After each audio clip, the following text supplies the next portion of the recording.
தம்பி தம்பி கதவு தட்டப்படும் சத்தம். யாரா? நல்லா தூக்கத்தை கெடுக்கிறதுக்குனே வருவாங்க. சலிப்புடன் அரைகுறை தூக்கத்தில் போய் கதவை திறந்தேன். பார்த்தால் பார்வதியம்மா. வா, என்னோட கனவு நாயகியே எதிரில் நின்றாள். இவங்க முகத்தை பார்த்தாலே ஜிவுஜிவுன்னு இருக்குது. நேத்து அந்த பஸ்ஸுல இருந்த ஆண்டிக்கு பதிலா இவங்க இருந்தா எப்படி இருந்திருக்கும்? தம்பி தம்பி, உங்ககிட்ட தான் பேசிட்டு இருக்கேன். முழித்து கொண்டேன். சாரிம்மா, ரொம்ப அசதி. அதுதான் நல்லா தூங்கிட்டேன். சொல்லுங்கம்மா. நேத்து நைட் விட்டுட்டு வர லேட் ஆகிடுச்சு போல. பாவம், எங்களுக்காக நீங்க ரொம்ப கஷ்டப்படுறீங்க. சரிங்க, இன்னிக்கு காலேஜ் ஏதோ பிராக்டிக்கல் எக்ஸாம்னு சொன்னீங்க. இன்னும் ரெடி ஆகாம தூங்கிட்டு இருக்கீங்க. வாட்சை பார்த்தேன். ஐயோயோ, ரொம்ப லேட்டாகிடுச்சு. இப்ப கிளப்புனா தான் சரியாய் வரும் போல் பரபரத்தேன். அப்பவும் என்னால் பார்வதியம்மாவை சைடு அடிக்காமல் இருக்க முடியவில்லை. யாரும் தொடாமல் எப்படி கொப்பும் குலையுமா இருக்காங்க? என் பார்வை அவள் மீது பாய்ந்தது. என் பார்வையை கவனித்த அவள் டக்கென முந்தானையை சரி செய்தாள். இப்படி வெறிச்சு பார்க்குறானே, விட்டா கடிச்சு குதறிடுவான். பார்வதியம்மாவின் மனசுக்குள் வெட்கம் புகுந்தது. சரி தம்பி, அதுதான் எழுப்பிவிட்டு போகலாம்னு வந்தேன். சரி, கிளம்புறேன் சொல்லிவிட்டு அவள் பார்வையும் எனது மேல் பாய்ந்தது. ஆனால் இன்னிக்கு காலேஜுக்கு மட்டம் போட முடியாதுன்னு வேகமாக கிளம்ப ஆயத்தமானேன். காலேஜில் என்ன தான் பிராக்டிக்கல் எக்ஸாம் இருந்தாலும் என் நினைப்பு பார்வதியம்மாவின் மேலே தான் இருந்தது. காலேஜ் முடித்துவிட்டு வர லேட்டாக தான் வீட்டுக்கு வந்து சேர்ந்தேன். அடுத்த நாள் காலேஜ், ஸ்கூல் லீவ். நாளைக்கு ஏதொரு காரணம் சொல்லி பார்வதியம்மா பக்கத்துலேயே இருந்து நல்லா சைடு அடிக்கணும். ரேணுகாக்கா வேற ஊர்ல இல்லை. ஷாலு மட்டும் தான் இருப்பாள். அவளை எப்படியோ சமாளிச்சு பார்வதியம்மா கூடவே இருக்கணும். மனதுக்குள் திட்டம் ஓட்டியது. அடுத்த நாள் பொழுது விடிந்தது. எப்படா லஞ்சுக்கு போகிற மாதிரி பார்வதியம்மாவை சைடு அடிக்கலாம்னு காத்து கொண்டிருந்தேன். காலை மணி 12 ஆனது. மெதுவாக பார்வதியம்மாவின் வீட்டுக்குள் நுழைந்தேன். அங்கே யாருமில்லை. எல்லோரும் எங்க போயிருப்பாங்க? கொஞ்சம் யோசனையுடன் இருக்கும்போது பெட்ரூமில் புரண்டு படுக்கும் சுத்தம் கேட்டது. சரி, பார்வதியம்மா அங்கதான் இருப்பாள்னு எட்டி பார்த்தேன். எட்டி பார்த்தவனுக்கு இன்ப அதிர்ச்சி. பார்வதியம்மா மல்லாக்க படுத்திருந்தாள். எனக்கு இதயம் பஃப்னு அடிக்கத் தொடங்கியது. அப்போது பார்வதியம்மா நான் எதிர்பார்க்காத ஒரு காரியம் செய்தாள். ஒரு காலை தூக்கி மடக்கி வைத்தாள். கொஞ்சம் கிட்டத்தில் போய் பார்த்தால் அவள தரிசித்திருக்கலாம். ஆனால் நெருக்கமாக போய் பார்க்க பயம். பார்வதியம்மாவின் சொர்க்க பூமியை பார்க்க முடியாதா? ஏக்கத்தில் பார்த்தேன். திடீரென அவளுக்குள் தன்னை யாரோ கவனிப்பது போல் ஒரு எச்சரிக்கை உணர்வு. சுதாரித்து மேலே எழும்பி பார்த்தவளுக்கு நான் அவளை பார்ப்பதை கவனித்தாள். உடனே தன்னுடைய நைட்டியை கீழே இறக்கி சரி செய்தாள். நானும் உடனே சுதாரித்தேன். நேர ஆகிடுச்சு. பசிக்குது, சரி சாப்பிட்டு போலாம்னு வந்தேன். நீங்க நல்லா தூங்கிட்டு இருந்தீங்க. உங்களை எழுப்பவா வேண்டாமான்னு யோசனை பண்ணிட்டு இருந்தேன். ஏதோ சொல்லி சமாளித்தேன். அவளும் நான் சமாளிப்பதை புரிந்து கொண்டாள். ஐயோ, கர்மம் கர்மம். அன்னைக்கும் தோட்ட வேலை பார்க்கும்போது என் தரிசனம் அவனுக்கு கிடைச்சது. இன்னிக்கும் நல்லா தரிசனம் பண்ணிட்டான். ஐயோ, என்ன காரியம் பண்ணிட்டேன்? நல்லவேளை அன்னைக்கு என்னோடதை நல்லா மழிச்சு வச்சுட்டேன். இப்ப சுத்தமா தான் இருக்கு. பார்வதியம்மாவுக்கு ஏதோ கற்பனை எண்ணங்கள் ஓட்டியது. சாரி தம்பி, உங்களுக்கு லஞ்சு ரெடி பண்ண மறந்துட்டேன். கொஞ்சம் சோபாவுல உட்காருங்க. நான் அதுக்குள்ள ரெடி பண்ணிடுறேன் சொல்லிவிட்டு வேகமாகவே கிச்சனுக்குள் ஓட்டினாள். நானும் பார்வதியம்மாவை பார்க்க முடியவில்லையே ஏக்கத்தில் சோபாவில் உட்கார்ந்தேன். ஒரு வழியாக லஞ்சு ரெடியாக என்னை டைனிங் டேபிளில் உட்கார வைத்து பரிமாற ஆரம்பித்தாள். யோசனையோடு சாப்பிட்டேன். சரிம்மா, எங்க ஷாலுவை காணோம். அவளுக்கு இன்னிக்கு ஸ்பெஷல் கிளாஸ் இருக்காம். அதனால காலையிலே வேகமா போயிட்டப்பா. சொல்லிவிட்டு அழுத்துக்கொள்வது போல் கையை தலைக்கு மேல் தூக்கி பின்னந்தலையில் வைத்தாள். நான் அவளை பார்த்தவாறே ஷாலுவை நினைத்து மனதுள் சிரித்தேன். அவ ஸ்பெஷல் கிளாஸ்னு சொல்லிட்டு மகாபலிபுரம் போயிருப்பா.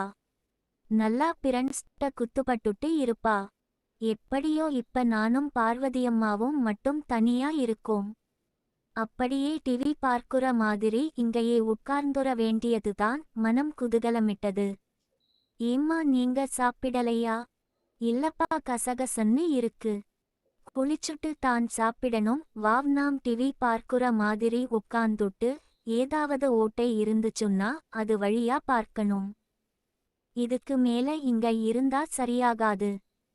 குளிக்க போறேன்னு சொல்லிட்டு இங்கிருந்து நகர வேண்டியதுதான். மனதுக்குள்ளேயே முனகினாள். சரிப்பா, நான் குளிச்சுட்டு வந்திரேன். நீ வேணுமின்னா சோபாவுல உட்கார்ந்து ஏதாவது படத்தை பார்த்துட்டு இரு. சொல்லிவிட்டு என் பதிலை கூட பெறாமல் வேகமாக பாத்ரூமுக்குள் சென்றாள். அவன் முகத்தை பார்த்தாலே வெட்கமா வருது. எப்படித்தான் இனிமே அவன் முகத்தை பார்க்க முடியும்னு தெரியலை. ஒரு மாதிரியாக அழுத்துக்கொண்டே பார்வதியம்மா குளிப்பதற்கு ஆயத்தமானாள். இதுதாண்டா நமக்கு கிடைச்ச சான்ஸ் நினைத்து மெதுவாக பாத்ரூம் பக்கம் போய் நின்று ஏதாவது தெரியுதா என்பது போல் சுற்றும் முற்றும் பார்த்தேன். சான்ஸே கிடைக்கவில்லை. அவள் ஒரு வழியாக குளித்து முடித்தாள். பார்வதியம்மா குளிச்சு முடிச்சுட்டா. எப்ப வேணுமின்னாலும் கதவை திறந்து வெளியே வருவா. இதுக்கு மேல இங்க நின்னா டேஞ்சர். நல்ல பிள்ளையாட்டம் சோபாவுல உட்கார்ந்துக்குவோம் யோசனையுடன் நின்றேன். பார்வதியம்மா குளித்து முடித்து டவலை எடுக்கும்போதுதான் கவனித்தாள். ஐயோ, டவலை தவிர அவசரத்துல வேற மாத்து துணி எடுக்காம வந்துட்டனே. போட்டிருந்த நைட்டியையும் சோப்பு தண்ணில ஊற வைச்சுட்டேன்.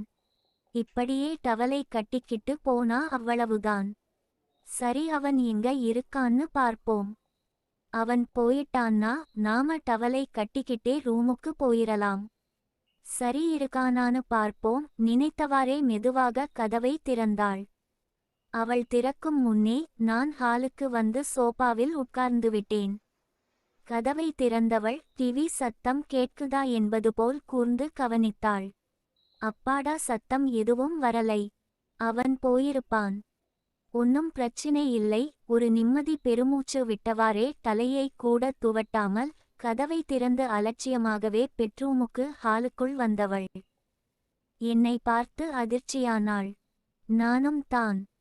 அவள் வேறு நைட்டியை போட்டுத்தான் வருவாள்னு நினைத்தேன். இப்படி திடுதிப்பென ஒரு சின்ன டவலை கட்டிக்கொண்டு வருவாள் என எதிர்பார்க்கவில்லை. இருவரும் கண்களும் அதிர்ச்சியில் ஒருவரையொருவர் சந்தித்து ஒரு சில நொடிகள்தான். அவள் சுதாரித்து டவலை எடுத்து அரைகுறையாய் கட்டிக்கொண்டு பெட்ரூமுக்குள் போய் கதவை சாத்தினாள். எனக்கோ முதலில் அவளை திடீரென பார்த்தபோதே அதிர்ச்சியானேன். இத்தனை நாள் படத்துலையும் புஸ்தகத்திலையும் தான் பார்த்திருக்கிறேன். இப்ப நேர்ல எவ்வளவு அழகா இருக்கு. அதை பார்த்துட்டே இருக்கணும் போல இருக்கே. அடுத்து என்ன செய்வது என தெரியாமல் சோபாவிலேயே உட்கார்ந்தேன். பார்வதியம்மாவுக்கோ நெஞ்சு படபடவென அடிக்கத் தொடங்கியது. அட கருமம், போயிருப்பான் நினைச்சு வந்தது எவ்வளவு முட்டாத்தனம். என்ன பண்றதுனே புரியலையே. அவளுக்குள் புலம்ப ஆரம்பித்தாள். இதுக்கு மேல விடக்கூடாது. முதல்ல அவனை வீட்டை விட்டு வெளியே போக சொல்லணும். இதுக்கு மேல அவன் இருந்தா என் மனசு கெட்டுப்போயிரும். இனிமேலும் அவன் பார்த்தா கண்ணுல படமா போயிரணும். அரைகுறை மனதுடன் முடிவெடுத்தாள். கர்மம் கர்மம். தன் தலையிலேயே அவள் அடித்துக்கொண்டாள். முதல்ல அவனை அவன் ரூமுக்கு துரத்திவிடணும். அப்பதான் எல்லாம் சரியாகும். மனதில் நினைத்தவாறே தயக்கத்துடன் பெட்ரூம் கதவை திறந்தாள். கதவை திறந்தவுடன் என்னை ஏறெடுத்து கூட பார்க்க முடியவில்லை. வெட்கத்தில் தலையை குனிந்து கொண்டாள். ஏதாவது காபி கீபி சாப்பிடுறீங்களா? பார்வதியம்மாதான். நானும் ஏதோ திக்பிரம்மை அடைந்தவனாய் மெல்லிய குரலில் முனகினேன். அவள் பருவப்பெண் போல் சிட்டாய் கிச்சனுக்குள் நுழைந்தாள். பெட்ரூம்ல நினைக்கும்போது அவனை போகச் சொல்லத்தானே நினைச்சோம். இப்ப அவனை பார்த்தவுடனே மனசுல இருந்து வேற மாதிரி சொல்றேன். சரி, அவனுக்கு காபியை குடுத்துட்டு உன் ரூமுக்கு போன்னு ஸ்ட்ரிக்டா சொல்லிர வேண்டியதுதான். சிந்தனையோடு காபி போட ஆரம்பித்தாள். நானோ உட்கார முடியாமல் தவித்தேன். கிச்சனுக்கு போய் அந்தம்மா கிட்ட சாரி கேட்டுக்க வேண்டியதுதான். நமக்குத்தான் அவங்க மேல ஆசை இருக்கு. அதனால அவங்களுக்கு தெரியாம அவங்களை சைட் அடிச்சுட்டு இருந்தோம். ஆனா அவங்களுக்கு இந்த வயசுல ஆசை எல்லாம் இருக்காது. இப்ப அவங்களை அப்படி பார்த்ததுல அவங்க மனசு என்ன கஷ்டப்பட்டிருக்கும். முதல்ல சாரி கேட்டுற வேண்டியதுதான். சொல்லிக்கொண்டு கிச்சனுக்குள் போனேன். கேஸ் ஸ்டவ்வை கூட பற்ற வைக்க மறந்து பால் பொங்குதா என பால் பாத்திரத்தையே பார்த்தவாறு இருந்தாள். அங்கு போனவுடன் மனம் மாறியது. தண்ணி குடிச்சுட்டு போலாம்னு வந்தேன். என்னையறியாமலே வாயில் இருந்தது வார்த்தை வந்துதது. தண்ணி குடிக்க அவளை கடந்து போனேன். இவ்வளவு தூரம் வந்ததுக்கப்புறம் தொட்டு பார்க்காமல் விட்டா வேறு ஒரு சான்ஸ் கண்டிப்பாக கிடைக்காது. தண்ணி குடித்து முடித்து கிச்சனை விட்டு தாண்ட கூட முடியவில்லை. மீண்டும் திரும்பினேன். தண்ணி தாகமே அடங்க மாட்டேங்குது. இன்னும் கொஞ்சம் குடிச்சுகிறேன் சொல்லிக்கொண்டே பார்வதியம்மவின் நெருக்கத்தில் வந்தேன்.